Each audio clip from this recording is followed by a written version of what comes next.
Hello बच्चों, welcome to chemistry.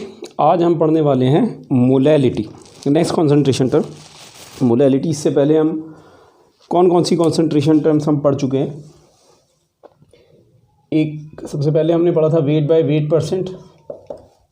दूसरी concentration term हमने पढ़ी थी वेट बाय वॉल्यूम परसेंट। तीसरी कॉन्सेंट्रेशन टर्म हमने पढ़ी थी वॉल्यूम बाय वॉल्यूम परसेंट। और फोर्थ कॉन्सेंट्रेशन टर्म थी हमारी मोलैरिटी। और अब हम पढ़ने वाले हैं मोलैलिटी, नेक्स्ट कॉन्सेंट्रेशन टर्म। तो molality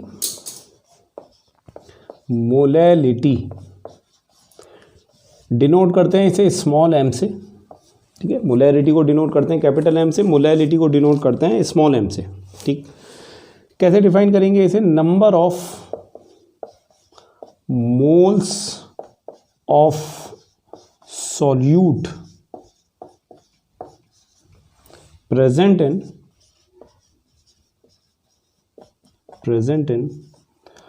1 kilogram of solvent।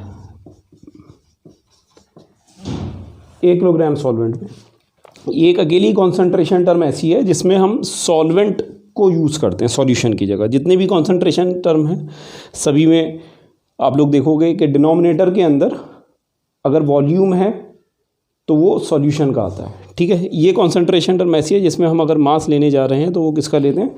Solvent का लेते हैं, ठीक है। तो हमारे पास मोलैलिटी हो जाएगी क्या? Number of moles of solute upon mass of solvent. और ये जो मास हमें रखना है इसमें वो केजी में रखना है, kilogram, mass of solvent in KG, ठीक है। यूनिट की बात करते हैं इसकी, unit of molality. Number of moles of solute किस में मेजर करेंगे? मोल्स में। और मास ऑफ सॉल्वेंट केजी में, ठीक है, मोल पर केजी। और इसी चीज़ को हम कहते हैं मोलल, ठीक है। दूसरी बात ये, जितनी भी कॉन्सेंट्रेशन टर्म है, एक क्वेश्चन ऐसे पूछा जाता है कि वो टेम्परेचर डिपेंडेंट है या नहीं, यानी टेम्परेचर के चेंज करने से वो चेंज होती है या नहीं होती है। तो अभी तक जो भी कॉन्सेंट्रेशन टर्म हमने पढ़ी हैं उन कॉन्सेंट्रेशन टर्म्स में अगर वॉल्यूम की टर्म आती है, यानी वॉल्यूम का अगर इन्वॉल्वमेंट है तो वो टेम्परेचर पर डिपेंड करेगी। वॉल्यूम का इन्वॉल्वमेंट नहीं है तो टेम्परेचर पर डिपेंड नहीं करेगी। जैसे इस कॉन्सेंट्रेशन टर्म की अगर हम बात करें तो इसमें number of moles of solute upon mass of solvent, यानी सॉल्वेंट का मास दिया गया है, इसलिए ये टर्म टेम्परेचर डिपेंडेंट नहीं होगी। वेट बाय वेट परसेंट की बात करें तो इसमें भी वॉल्यूम का यूज़ नहीं हुआ है, इसे भी हम क्या कहेंगे कि ये टेम्परेचर डिपेंडेंट है। वेट बाय वॉल्यूम ये टेम्परेचर डिपेंडेंट है। Weight by weight temperature independent होगी। Weight by volume temperature dependent. Volume by volume temperature dependent. Molality इसके फॉर्मूले में क्या आता है? Moles of solute upon volume of solution in litre. तो ये भी टेम्परेचर डिपेंडेंट है, ठीक है। तो इसके बारे में लिख देते हैं कि this term depends on temperature.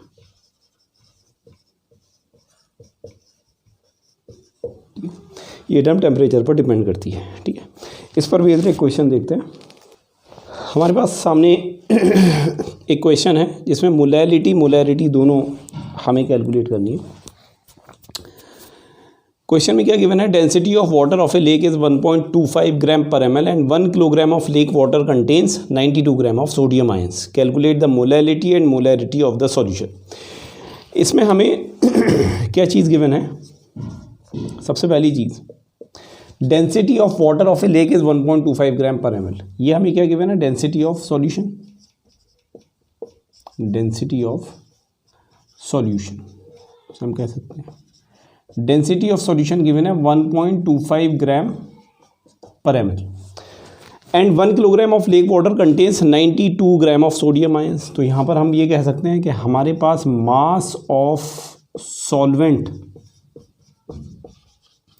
1 kilogram है और मास ऑफ सॉल्यूट जो कि सोडियम आयंस हमारा सॉल्यूट है Na+ आयन, तो वो कितना है? 92 ग्राम। ये 92 ग्राम है, ठीक है। क्या फाइंड करना है? मोलैलिटी।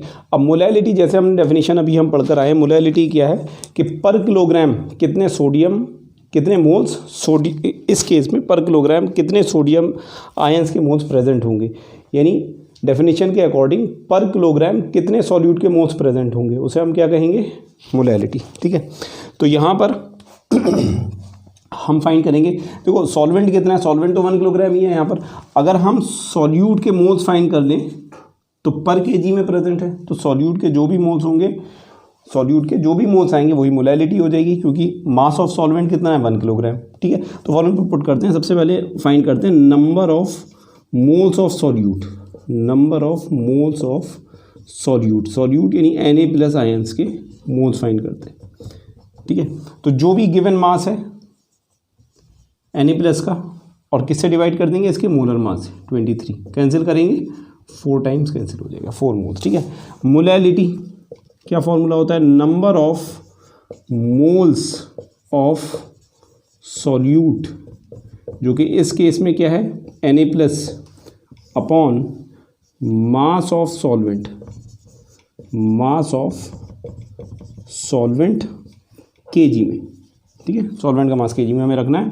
कितने मोल्स है, 4, मास ऑफ सॉल्वेंट कितना है, 1 kg, मोलैलिटी कितनी आ गई हमारे पास, 4 मोलल, और 4 मोल पर केजी, ये आई हमारे पास मोलैलिटी। ठीक है, नेक्स्ट पार्ट है इसका मोलैरिटी, हमें इसकी फाइंड करनी है। मोलैरिटी, मोलैरिटी निकालने के लिए मोलैरिटी का फॉर्मूला क्या होता है, पहले ये देख लो इधर। मोलैरिटी डिनोट करते हैं कैपिटल M से। Molarity number of moles of solute upon volume of solution in litre. Volume of solution लेना है लीटर में। ठीक है, volume of solution in litre. अब देखो यहाँ पर कहीं भी वॉल्यूम ऑफ सॉल्यूशन तो गिवन है नहीं क्वेश्चन के अंदर। मोल्स ऑफ सॉल्यूट की अगर हम बात करें तो वो तो हमारा वही आएगा फिर से 4। ठीक है, वॉल्यूम ऑफ सॉल्यूशन हम देखते हैं कैसे निकालेंगे इसके अंदर। ठीक है, तो वॉल्यूम ऑफ सॉल्यूशन फाइंड करने के लिए हमारे पास क्या इन्फॉर्मेशन दी है, देखो हमारे पास डेंसिटी ऑफ सॉल्यूशन, क्या लिख सकते हैं, mass of solution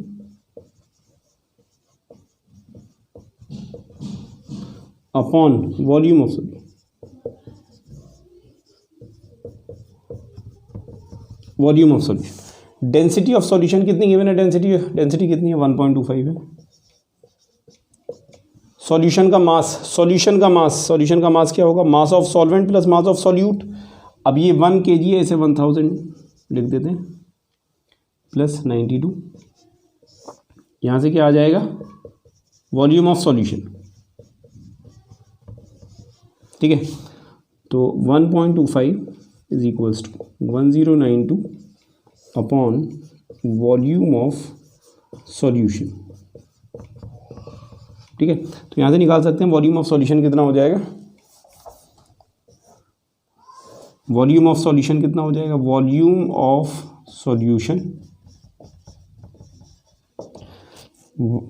solution 1092 upon 1.25, ये आ जाएगा इतना ml में हमारे पास, 1092 अपॉन 1.25।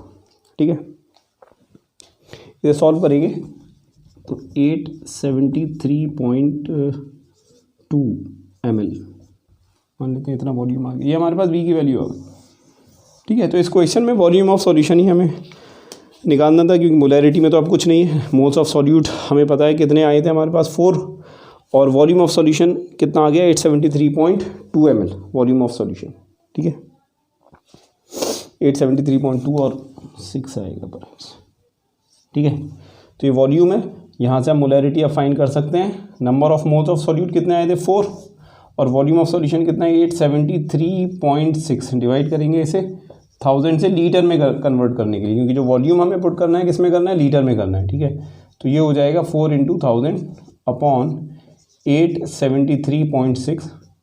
इसे सॉल्व करेंगे तो इसका आंसर नियरली 4.58 मोलर आ जाएगा। ठीक है, ठीक है, तो यहाँ पर हमने इस एक न्यूमेरिकल से दोनों चीज़ें देखनी कि मोलैलिटी और मोलैरिटी हम कैसे कैलकुलेट कर सकते हैं। डेंसिटी इसमें इसीलिए गिवन है ताकि मोलैरिटी हम फाइंड कर सकें। ठीक है, ये इस लेक्चर में यहीं तक। नेक्स्ट लेक्चर में हम नेक्स्ट कॉन्सेंट्रेशन टर्म देखेंगे। तब तक के लिए गुड बाय।